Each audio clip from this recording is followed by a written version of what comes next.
Welcome to Influential Entrepreneurs, bringing you interviews with elite business leaders and experts, sharing tips and strategies for elevating your business to the next level. Here's your host, Mike Saunders. Hello and welcome to this episode of Influential Entrepreneurs. This is Mike Saunders, the Authority Positioning Coach. Today we have back with us Renée Kennedy, who's the president of AAA Life Solutions, and we'll be talking about how taxes impact retirement. Renée, welcome back to the program. Thanks, Mike. It's good to be here. So I think from the title of this focus, we probably need to be talking 24 hours a day for 7 days a week, and then we'll still be scratching the surface of this broad topic. So I know it's going to be so important. So let's just dive right into some of the key points, the low-hanging fruit, and just kind of bring some of these points to our consciousness of what we need to be aware of. So where do you start when you're working with your clients when you look at how their taxes will impact their retirement? One thing that makes us different is we kind of have a multidisciplinary approach in that we bring the CPAs in, or we use our own CPAs and our attorneys to make sure that all the planning that we're doing is a coordinated effort. And so that is really important, because a lot of times you'll have CPAs when people, they're in the middle of tax season and it's a knee-jerk reaction when they say, "Ooh, I don't want to pay that much in taxes." The very first thing they're going to be drawn to is, well, just put it in an IRA and then that'll reduce your tax load.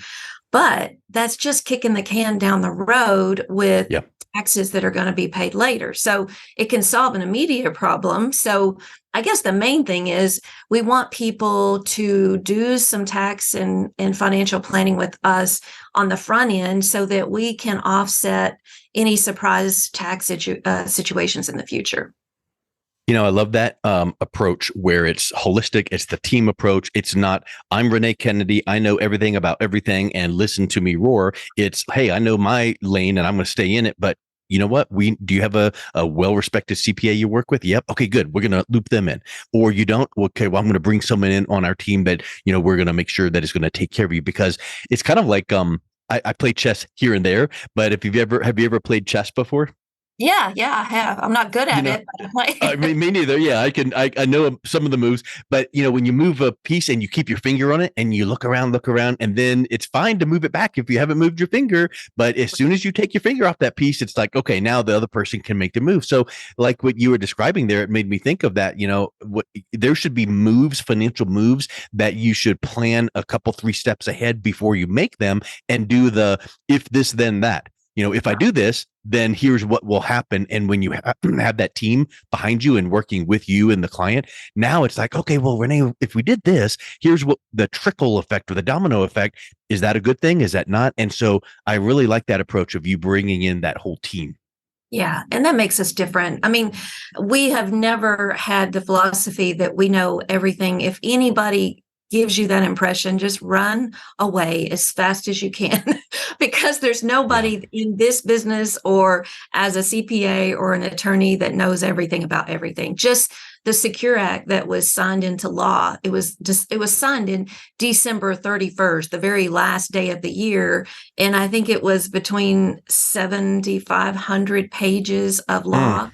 And so when I went in to see my CPA in January, and I was like, "Hey, did you see what's all in the law?" And he said, "No, I don't have time right now. I'm just in the middle of tax season." He said, "But can you send me a summary?" And I'm like, "Yeah, I even wrote a book about some of it." So once I started looking at all the different ramifications and how it was going to affect people, I'm like, "Oh man, we need to just get a summary that we can look at and give to our clients in a book form," which we are. But it's like, okay, just the Secure Act alone, there's so many changes. But isn't that act, before you get into that piece, I want to just make sure I'm thinking correctly. Isn't that kind of like almost an addendum to the tax code, which is like 60,000 pages long itself? And then this is like a 7,000 page addendum to that. So it's like, who can keep up with all of that? Right. And so the Secure Act started in 2019, and then by the end of year 22 is when they did Secure Act 2.0. So when I talk to clients, right now, I sometimes I'll ask them, "Well, what do you think your tax situation is right now?" And they're like, "Oh, it's terrible. It's horrible. We hate taxes." I'm like, no, the highest tax bracket that we've ever had in the United States was 90% from Oh, 1944 to 1963. It had a peak in 1944 when the top income taxpayers had a tax rate of 94% on their taxable income. So it used to be that Ronald Reagan would only make 2 movies a year, because if he made $1 over 200,000, he was taxed at 94%. And he says, I'm not working for the government, yep. Yep. So there's things that people need to look at right now and say, is it better to take some as ordinary income this year and next year? Because we know taxes are going up. They have to with the deficit, right?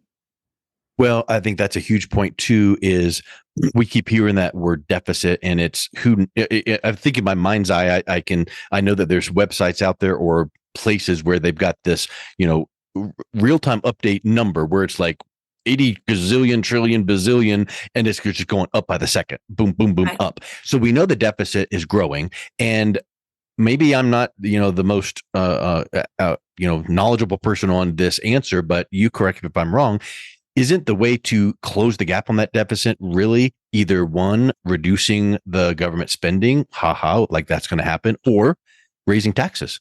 Yeah, it absolutely is. So, And usually they what do you raise what do you think? taxes. What do you think our taxes are going to do in the next 10 years? Because we know the government spending's not going to go down. Right, they're going up, and that's one of the reasons why they push the RMD required age to 73. So if you haven't started taking RMDs and you're 73 now, if you're not 72, and if you're not 72, they've moved it to 73. But it used to be 70 and a half. And isn't that an odd number that they would make you take required minimum distributions at age 70 and a half? And if you didn't, there was a 50% penalty. Well, now they've changed the penalty to 25%. So it makes it look good on paper, like, oh, yay. Now, instead of just paying our normal taxes, if we forget, we have to pay 25% penalty if we don't do the RMDs right. And then people are like, well, how do I figure that out? Well, there's an IRS table, of course, Yeah, good luck with that. And so basically the way you figure it out is you take your balance on that account, the previous December statement, and you divide it by how long the government thinks you're going to live. And that's how much you have to take out that year. And that counts as ordinary income. And what a lot of people don't understand is that we live in a marginal tax situation. So let's say, your RMD comes in and it puts you into the next tax bracket. Well, the RMD is not taxed at the previous marginal tax bracket. It's taxed at the next one. So the RMD is always added at the end, which means you're going to pay the highest taxes on that particular RMD, whatever bracket you're in. And you mentioned, what if you forget to take out the required minimum distribution? I would say, what if you didn't even know about them in the first place? So I think that there's a percentage of people out there that turn whatever the age is, or move, 70 and a half, 72, whatever that would end up to be, because it's kind of a moving target, it seems like. But whatever that is, I think that they're like, hey, I got all the money I need. So my money over in that account, I'm good to go. I don't need to take it out. So I'm good. And they ignore it because they don't know that there's this hard penalty. And all of a sudden, when do they find out? When it's too late and they've triggered it. And now you've just lost up in smoke that certain amount of money because of that percentage. And I think that is a horrible thing, because people just don't know. They can't be expected to know. Kind of like, do you know subsection LP page 7 on the tax code, page 60,000 pages? No. So working with someone that can help you go, okay, let me look at your situation. Here's the things, here's the low hanging fruit. Here's the summary. Like you were saying, your book, let's summarize this so that you just know what you need to do in your situation. That's kind of a scary thing if you don't know that. It really is. And a lot of people don't know that their Social Security can be taxed again. So, up to 85% of your Social Security can be taxed again. So that's a huge detriment of what if they turned it on and then they got bored and then they went back to work and they've got, they don't have to pay RMDs on existing or current employer's plan, but they do have to start those RMDs on the previous employer plans. And IRAs and 401ks cannot be commingled on the RMDs. So what that means is if you have a 401k and a 403b and a 457, each one of those has its required minimum distributions. Now you want to roll them into an IRA so you can take control of that, because the IRA you can commingle 5 IRAs from 5 different previous employers. You can't do that on individual plans that haven't been rolled into an IRA yet. So here's a question, and I'm thinking like one of your clients where I don't know anything. So this crossed my mind when you said that. When you said Social Security can be taxed up to 85%, would a required minimum distribution out of your previous, whatever account, and you have to take out this amount of money, and you knew about the RMD date, and you pulled it out on time, so you avoided that penalty. Good. What if it was sizable enough to trigger the Social Security increased amount to be taxed? Could an RMD impact the Social Security? Not even, because I think a lot of people go, oh, I didn't go back to work, I didn't take that consulting job, I'm just doing what I'm doing. But could an RMD trigger a higher tax rate on your Social Security? Absolutely, because it counts as ordinary income. Yeah. So I've had clients that, all of a sudden they wake up and they've got an inheritance from mom and dad, and they worked, 30, 40 years, and they've got this money sitting around in these buckets. Well, it used to be that you could just give it to your children, and your children could, just hang on to it till they're in retirement age, and then they can use it. But they eliminated the stretch IRA too. So people have to take the RMDs, and if they leave it to anyone other than a spouse, now they have to take that inherited amount within 10 years. So let's say mom and dad left a niece an IRA or a 401k, and so they might have $1 million in there. In fact, this happened to one of my clients. Like, she inherited $1 million from her uncle, who was an airplane mechanic, and he created this box of money and he gave it to his niece. And so she was a nurse and in her highest income earning years. And so now she has to take out $100,000 a year to satisfy this law with the elimination of the stretch IRA. So yes, and he had given that to her as a IRA she inherited an IRA. Right. She inherited which the IRA. Was never taxed.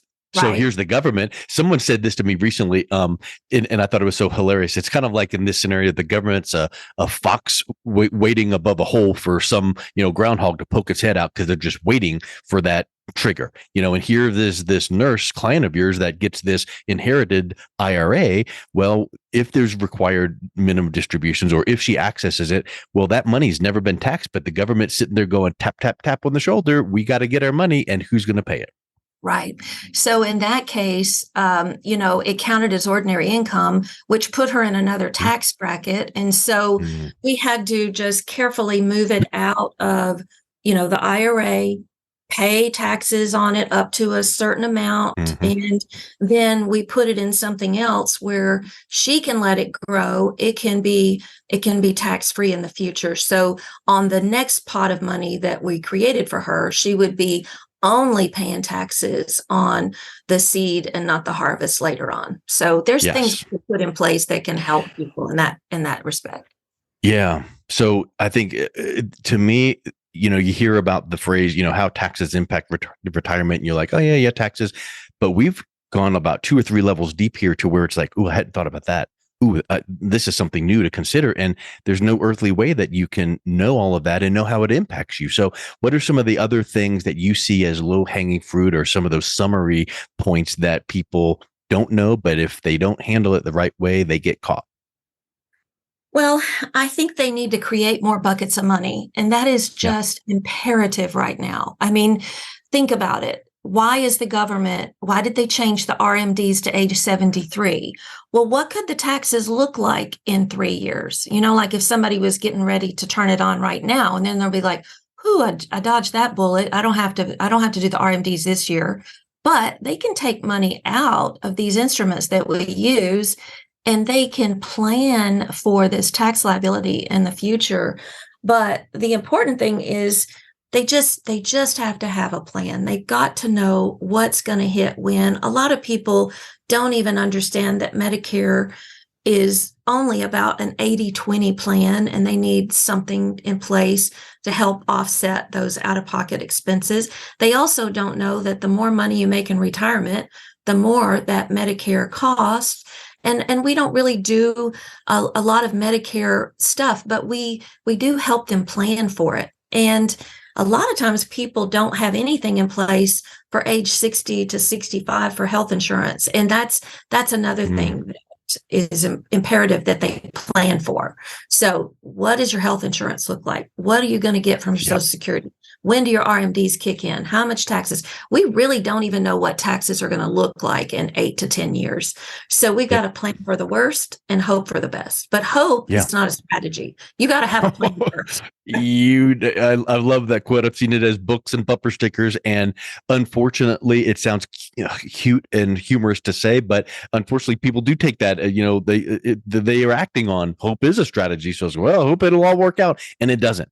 And I think that is just the huge takeaway here is there are things that we know are coming, and how are you going to deal with it? And more importantly, how's that going to impact your retirement, because you are earmarking a certain number of dollars to help you between whatever retirement age you start retirement and however long you think you're going to live. Well, the back end of it, how long are you going to live, is a question mark. We don't know that. But one thing we do know is we're living healthier, happier, eating better, taking better care of ourselves. So maybe that, that time we need the money is going to inch out a little bit longer. And now it's like, I need even more money. And then, oh my goodness, if this tax hits me, it pops it down. And now you've got this domino effect running downhill. That's a huge piece that I think people need to know up front rather than in the middle of it, because then it's too late.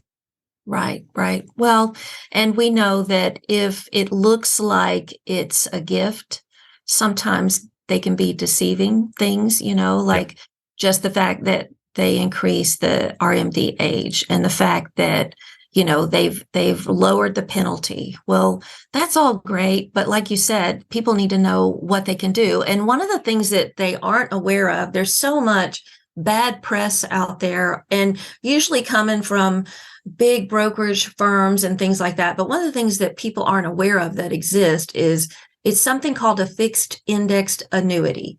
And when you say annuity, people just kind of cringe like, oh, we've heard all these commercials, annuities are bad and all this. But there is this particular vehicle that I personally love, is because you can put in an amount. It can be tied to different indices. You've got S&P, you've got all these big money managers managing these index funds, and you don't own it, you just get to participate in it. And a lot of times, whatever income is generated, it's guaranteed income, your principal's guaranteed, you can have uncapped returns. And if you have an income that grows and you need long-term care, well, a lot of times they have something called a doubler, meaning the income would double for until there's nothing left in the contract. And then it would go back to the original income, which is guaranteed until you die. And oh, by the way, if you do die the day after you start this thing, your family gets everything in there. There's a lot of myths out there about annuities and how they work. And variable annuities are terrible, because when I was a stockbroker and I looked at a variable annuity, I'm like, why would you put somebody in a variable annuity that's going to go up and down with the market, but wrap it in a legal contract so they can't move? That didn't make any sense to me, and I never did those. But a lot of times people have old annuities that they can put into some of these newer products that have the long-term care doubling factor, which, there's no pre-qualifications or medical exam or anything like that for lump sums of money that you put into these fixed indexed annuities. And on the scale risks, cash, you can argue whether cash is safe or not, but let's just say cash. And then the highest, risk factor would be maybe, options or commodities or even crypto, right? So on the scale of cash being the lowest, and then you've got CDs, and then you've got cash value life insurance, and then you have annuities, and then you have fixed indexed annuities. So it's really towards the bottom rung of risk, meaning your principal is guaranteed 100%. So we find the best companies, the best ratings, the companies that have the most reserves in those general accounts. And what that means is that for every dollar of liability, they have $5 or $6 in reserves, which is perfect, because that means if everybody died at the same time, they still would have $5 or $6 per $1 of liability. Yeah. And so we manage risk that way, but we also manage when they take RMDs. Do we, open up, take a qualified account and drip it into a non-qualified account? And you can do 2 or 3 or 5 or 10 of those types of products. And it doesn't mean you're not diversified, because you've got those indexes that we can choose from. And they're big names. They're Goldman Sachs, they're Barclays Bank, they're huge, they're S&P, they're NASDAQ, things that people have heard of. They just don't own it, which is great. They just get to participate. It tracks the movement of that. But if those indices tank, you don't lose your money. So having that guarantee. Guarantee is huge, little to no risk, huge. And then all those extra bonuses of tax-free growth and things like that. That's just such a interesting, powerful tool. To wrap up what we're talking about here, how taxes impact retirement. We know what's going to happen. What do you do with it? Well, this might be a solution for you. Yeah, I think it's great. And we do it all day long. So if someone has money they want to put away for the future and let it grow, it can do that. If they have an emergency, they can take out a percentage every single year for vacation or whatever. And of course, that's reducing their tax liability in the future. But definitely there's so much to talk about and think about and to plan and prepare for, the income that you're going to need for the future. And there are babies being born right now that are going to live to be 115 years old. So people planning on dying when they retire, you're going to live to be 90 or 95. And, that's 30 years of needing income. So it's real. It really is. And I think that people just need to have their customized assessment to see how these things impact them. So if someone is interested in learning more and then reaching out and connecting with you, what's the best way that they can do that, Renee? Usually an email, if they will send it to info@AAALifeSolutions.com, or they can call the number, which is 901-508-2433. And we would be happy to answer any questions they may have. Awesome. Well, thank you so much for coming on. It's been a real pleasure talking with you again. You too. Thanks, Mike. You've been listening to Influential Entrepreneurs with Mike Saunders. To learn more about the resources mentioned on today's show or listen to past episodes, visit www.influentialentrepreneursradio.com.